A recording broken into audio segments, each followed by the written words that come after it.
ہمیں اپنے رب کی طرف رجوع کر لینا چاہیے. اور توبہ پلٹنے کا ہی نام ہے کہ اب جو زندگی گزر گئی آنے والی زندگی تو ہمیں اپنے رب کی یاد میں ہی گزارنا چاہیے اور اسے بھول کے ہمیں زندگی نہیں گزارنا چاہیے.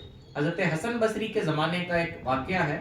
ایک بزرگ گزرے ہیں, ان کا نام پورا نام مختصر نام اتبا ہے. کیا نام ہے؟ اتبا. اور نہایت ایسے کی ہر برائی دنیا کی زمانے میں مشہور برے ہے نا.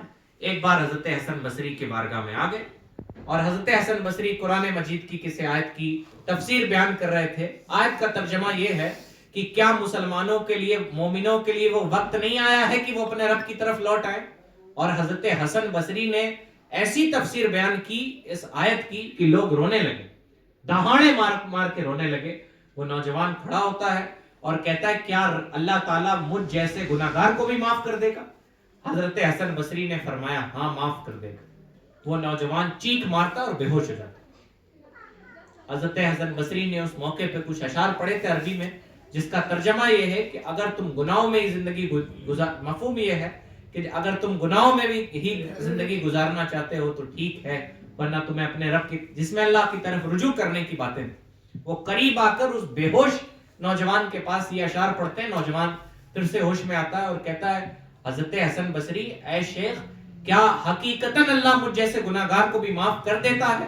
انہوں نے فرمایا ہاں, وہ رحیم رب ہے, ظالموں کے ظلم کو بھی معاف فرما دیتا ہے. تو حضرت حسن بصری رضی اللہ تعالیٰ کا یہ کہنا تھا کہ انہوں نے توبہ کر لی اور توبہ کرنے کے بعد فرمایا کہ یا اللہ اگر تو نے میری توبہ قبول فرما لی ہے تو مجھے 3 چیزیں عطا فرما دے.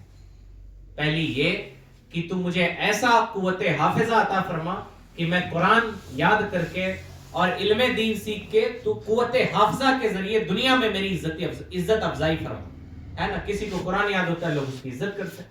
دوسری چیز اس نے کہا کہ ایسا ہے کہ یا اللہ مجھے ایسی آواز عطا فرما کہ سخت سے سخت دل بھی میری تلاوت قرآن سن کے موم کی طرح پگھل جائے.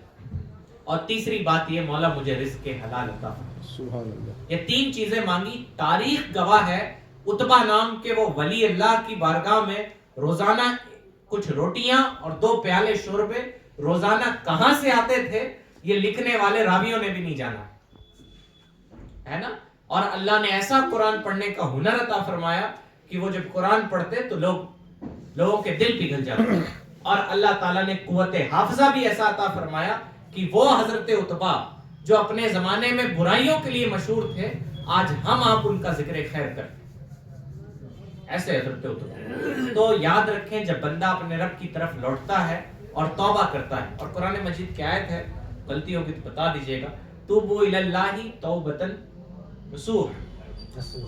نصوحا, کہ اپنے رب کی طرف ایسی توبہ کرو جس سے, مفہوم بتا رہا ہوں, جس سے آنے والے لوگ نصیحت حاصل کریں.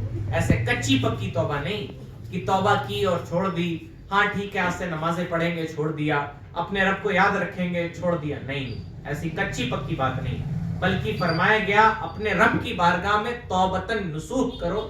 ایسی توبہ کرو کہ اگلوں کے لیے وہ عبرت بن جائے. جیسے ہم آج حضرت اتبا کا ذکر کر رہے ہیں کہ ان کی توبہ ہمارے لیے عبرت بنی, ہے نا. جیسے ہم آج حضرت عمر کے زمانے کے اس جوان کا ذکر کر رہے ہیں کہ اس کی توبہ ہمارے لیے عبرت بنی ہے. ہمیں بھی ایسی توبہ کر لینی چاہیے کہ اب دنیا کے سارے جھمیلوں سے ہم آزاد رہیں گے اور اپنے رب سے ہی لو لگائیں گے.